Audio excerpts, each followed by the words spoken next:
Ito na, tapos na kami. O, diba? Di pa masyadong malinis, pero busy talaga si Inday. Ayan. Bukas, finalize na yan. Malinis na yan bukas. O, diba? 3 kami naglinis dito. Tapos yung amo ko sa wall. Madadaan na yan si Jane. Ayan.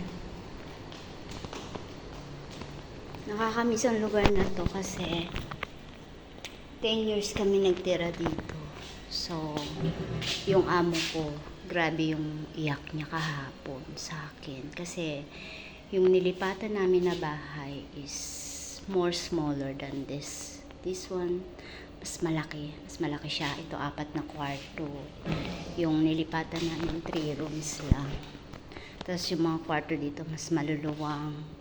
Doon, maliit lang siya. So, umiyak talaga si amo. Kahit ako naiiyak.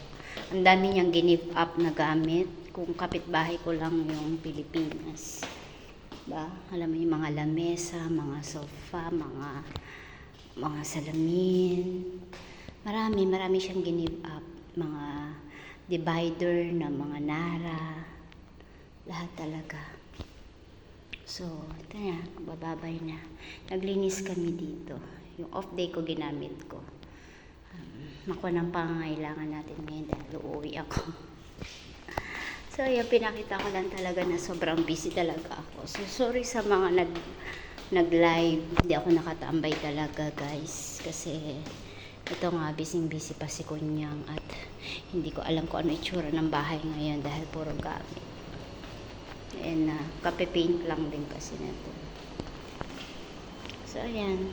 Update lang kung ano na nangyari sa aking life. Para naman updated yung mga busy sa buhay ko, diba? So, guys, shout out sa lahat. Team classmate, Team Pasyaw, Kuya Panoy, hello. Sir Drix, ingat ka dyan, mag-live ka na.